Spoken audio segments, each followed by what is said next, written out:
सारा हिंदू एक हो जाओ, मुसलमान नहीं जीतना चाहिए। भारत लालू जी के डर से जाके भाजपा को वोट देता है। और चौथा, हम लोग के मुसलमान तो मुसलमान विरोधी पार्टी है, भाजपा तो मुसलमान विरोधी पार्टी है, भाजपा को वोट नहीं। नीतीश कुमार जी बेचारे का तो पता ही नहीं है कि कब ललटेन पकड़ के लटकेंगे या कब कमल के फूल पर बैठ जाएंगे।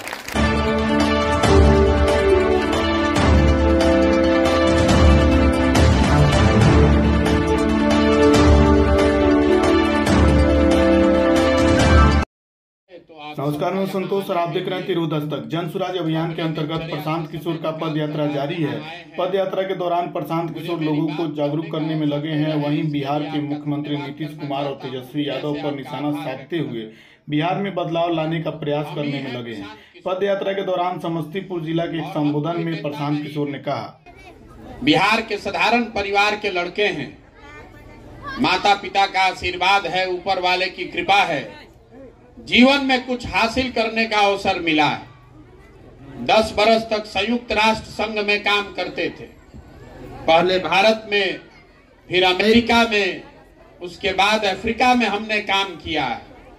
10 बरस के बाद जब इस देश में लौटे तो जो काम हमने किया है, जिस नेता जिस दल का हमने हाथ पकड़ा, वो सब आदमी चुनाव जीत गया। लेकिन 10 बरस वो काम करने के बाद ये संकल्प लिया है कि अब जीवन में किसी नेता और दल के साथ काम नहीं करेंगे। अब आप पूछिएगा ऐसा क्यों? वही काम करके इतना नाम कमाए हैं। लोग आपको बताएंगे कि चुनाव में हमसे सलाह लेने के लिए 2-4 लाख नहीं, 2-4 करोड़ नहीं, बड़े बड़े दल और नेता सैकड़ों करोड़ रुपया हमको देते हैं। इतना पैसा नाम सब छोड़ के, अपना घर परिवार आराम छोड़ के पैदल पैदल गांव में क्यों घूम रहे हैं? पिछले 9 महीना से 3000 से ज्यादा गांव में पैदल चल के गए। सुबह से शाम तक पैदल चलते हैं हम लोग। शाम जहां होगी वहां रुकेंगे, अगले दिन फिर चलना शुरू करेंगे। तो पैदल क्यों चल रहे हैं? लोग पूछ रहा है पदयात्रा क्यों कर रहे हैं? तो वोट मांगने के लिए पदयात्रा नहीं कर रहे हैं। पहली बात समझ लीजिए, हमको आपका वोट नहीं चाहिए। ये वोट मांगने का अभियान नहीं है। ये गांव गांव इसलिए जा रहे हैं कि जाकर अपनी आंख से देखें कि जिस समाज के लोगों की जिंदगी को सुधारना चाहते हैं, आप रहते किस दशा में हैं, किस परेशानी में आप जी रहे हैं। आपके गांव का, आपका खेत खलिहान, आपके नाली गली, रोड सड़क, स्कूल अस्पताल का क्या दशा है, ये देखने चले, समझने चले, इसका रास्ता कैसे निकाला जाए। लेकिन हम तो आज चले हैं तो हमको ये दिख रहा है, समझ में आ रहा है। आप सब लोग तो यहीं रहते हैं, आप में से ज्यादातर लोग तो हमसे ज्यादा अनुभवी और विद्वान हैं। आपने कभी ये सोचा कि आपकी ये दशा क्यों है, आप इस दशा से क्यों नहीं निकल पा रहे हैं? ये भी आपको बताने आए कि आखिर आपकी ये दशा है क्यों। बिहार में आए, यहां बैठा हुआ आदमी कौन नहीं जानता है कि बिहार में कितना भ्रष्टाचार है? किसको यहां नहीं पता है कि यहां पढ़ाई का व्यवस्था नहीं है? सबको मालूम है कि कोई बीमार पड़ जाए तो अस्पताल नहीं है, किसी के बच्चे के लिए रोजगार नहीं है, सरकारी कोई ऐसा काम नहीं है कि 2 रुपया घूस दिए बगैर, बिना पैसा दिए हुए कोई काम हो नहीं सकता है। ये तो सब बात आपको मालूम है, तो इसको सुधार आप क्यों नहीं पा रहे हैं? बहुत आदमी कहता है कि बिहार में नेता चोर है, तो मेरे भाई पूरे देश में नेता ऐसे ही है। ऐसा नहीं है कि बिहार से बाहर नेता सब हरिश्चंद्र है, पूरे देश में यही व्यवस्था लागू है। लेकिन जितनी गरीबी, जितना बदहाल स्थिति बिहार का है, जितनी बेरोजगारी भुखमरी बिहार में है, ऐसा दशा पूरा देश में कहीं नहीं है। तो ये ऐसा क्यों है बिहार में, इसको पहले आप समझिए। देखिए, 5 बरस लोग बिहार में बैठ के जहां चले जाइए, घर में, दलान में, खेत खलिहान, चौक चौराहा पर, चाय की दुकान पर, जहां 5 आदमी बैठता है, वो राजनीति की बात करता है, वो बताता है कि सरकार में क्या खराब है। लेकिन जिस दिन वोट होगा बिहार में, वो सब बात आपको भूला जाएगा। वोट के दिन बिहार के आदमी को 4 बात याद है। पहला बात, हमारा जात क्या है, के हमारा जात का खड़ा है। जो जात का खड़ा है उसी को जाकर वोट दीजिएगा। जो जात से बच गया।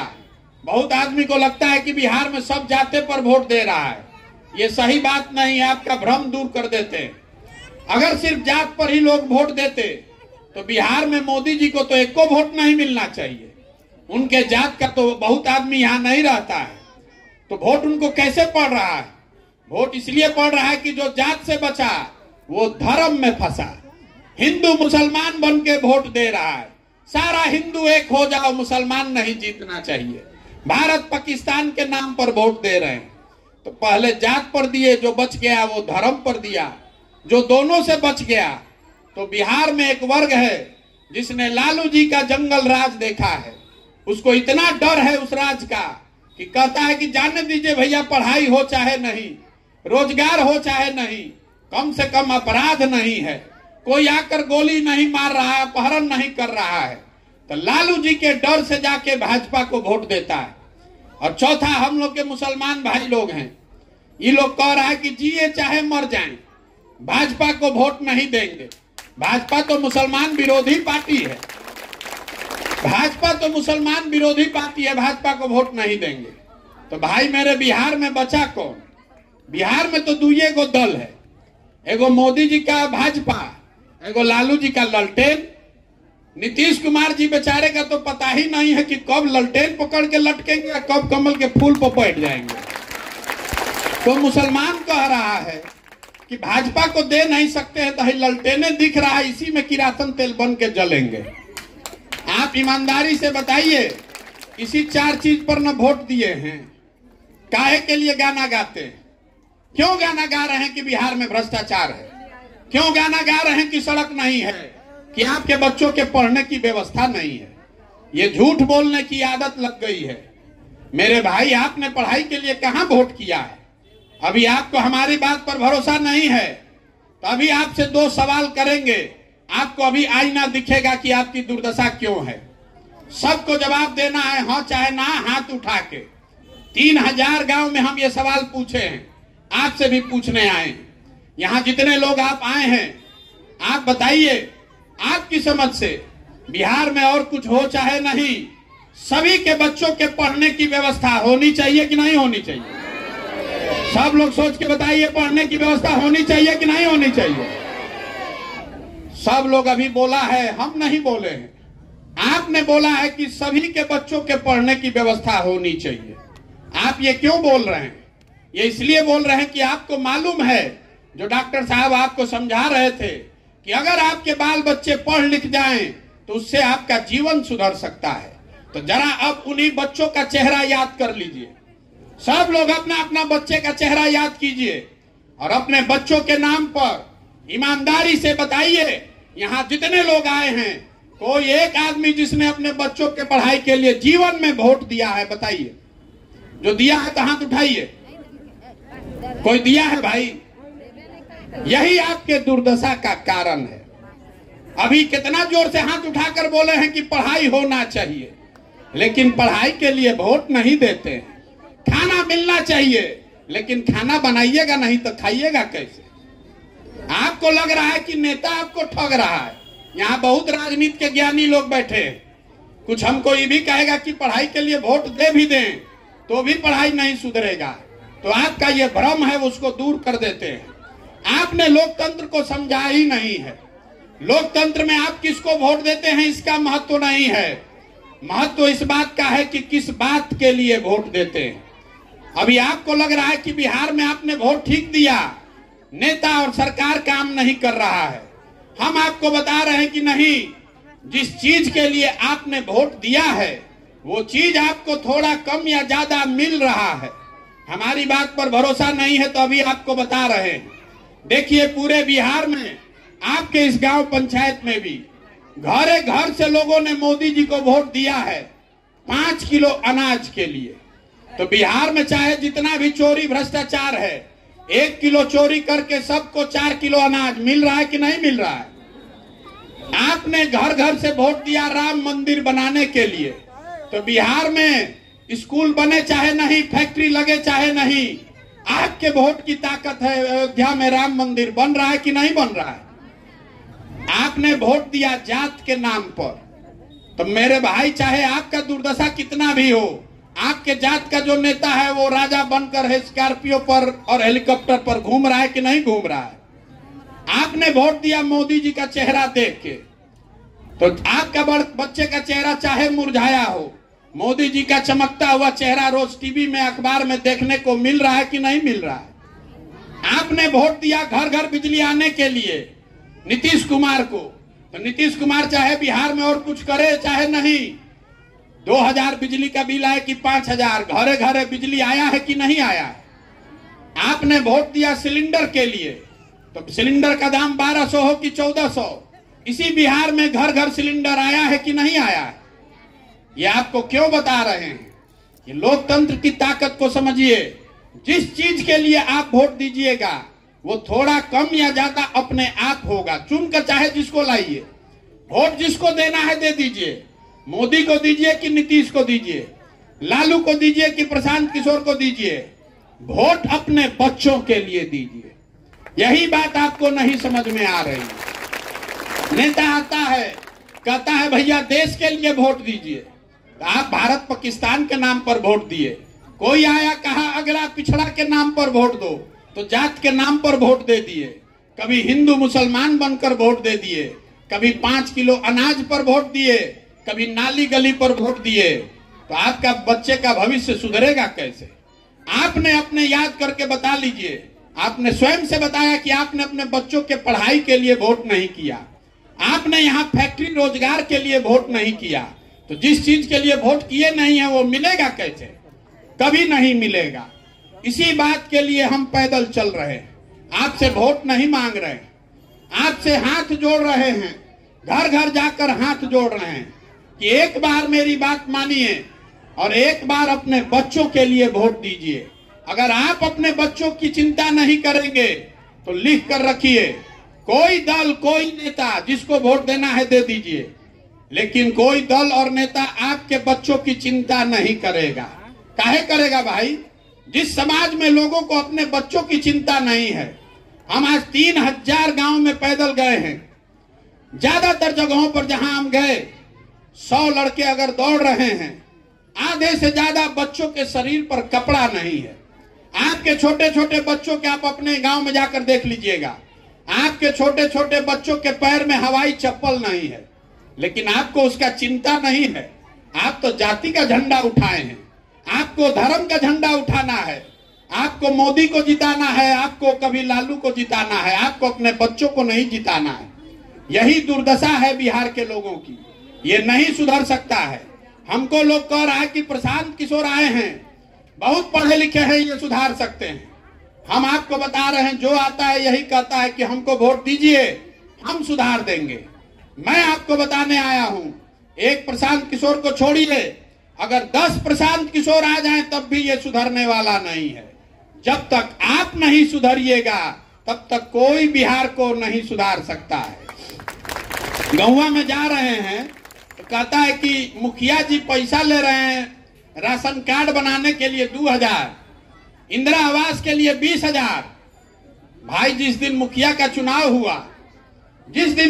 चुनाव हुआ 500 रुपया लेकर वोट दिए आप, मुर्गा भात खाकर वोट देने गए आप, पाउच पिए आप, तो मुखिया जिसको चुने हैं अब वो चोर नहीं होगा तो हरिश्चंद्र होगा। आपने 500 में अपना ईमान बेचा है, आपने 500 में अपना ईमान बेचा है। आप ही का ना मुखिया है, वो 5000 में अपना ईमान बेच रहा है। आपका विधायक है, वो 50000 में अपना ईमान बेच रहा है। जब तक आप नहीं सुधरिएगा, बहुत आदमी कहता भैया हमारा पैसा नहीं मिला। अरे आप अगर पैसा पर नहीं बेचे तो जात के नाम पर बेचे होंगे वोट, जात पर नहीं बेचे होंगे तो 5 किलो अनाज पर बेचे होंगे, कुछों पर नहीं बेचे होंगे तो देश के नाम पर, भारत पाकिस्तान पुलवामा के नाम पर बेचे होंगे। अपने बच्चों के लिए आपने वोट कभी नहीं किया। यही समझाने आए हैं कि एक बार मेरी बात मानिए। पूरे दुनिया में जितने लोग विद्वान हैं उन्होंने गरीबी से निकलने का 3 ही रास्ता बताया है। पहला रास्ता है पढ़ाई, अगर आपका बाल बच्चा पढ़ जाएगा तो आपका जीवन सुधर सकता है। दूसरा रास्ता है जमीन, अगर आप पढ़े लिखे नहीं हैं, आपके पास जमीन हो तो खेती किसानी करके भी आप अपना जीवन सुधार सकते हैं। और तीसरा रास्ता है पूंजी। अगर आपके पास पढ़ाई नहीं है, आपके पास जमीन नहीं है, पैसा हो, पूंजी हो, तो कोई छोटा मोटा रोजी रोजगार दुकान करके आप अपना जीवन सुधार सकते हैं। बिहार में आप देखिएगा तो ज्यादातर लोगों के पास ये तीनों में तीनों चीज नहीं है। आपके बच्चे जो पढ़ने जा रहे हैं वो पढ़िए नहीं रहा, पिलुआ वाला खिचड़ी खा के घरे आ रहा है। आप में से कुछ लोग हैं बड़ा होशियार समझ रहे हैं कि हम अपने बच्चे को प्राइवेट में पढ़ा रहे हैं, कोचिंग करा रहे हैं। तो प्राइवेट और कोचिंग में पढ़ाकर भी आपका जीवन सुधरने वाला नहीं है। आप स्कूल प्राइवेट में पढ़ाइएगा, लेकिन कॉलेज तो सरकारी में ही जाना पड़ेगा। तो कॉलेज में भी बिहार में पढ़ाई नहीं हो रहा है। स्कूल में खिचड़ी बट रहा है और कॉलेज से डिग्री बट रहा है। तो जब आपके बच्चे पढ़ेंगे ही नहीं तो मजदूर नहीं बनेंगे तो कलेक्टर बनेंगे। इतना बात समझ में आना चाहिए ना भाई। एक डॉक्टर साहब यहाँ खड़ा होकर भाषण दे रहे थे, इनके बाबूजी रिक्शा चलाते थे, तो पढ़ाए हैं अपने बच्चा को तब नहीं डॉक्टर बने हैं।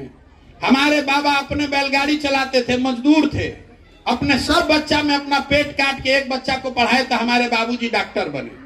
हमारे बाबूजी ने हमको पढ़ाया है तब ना हम खड़ा होकर भाषण दे रहे हैं।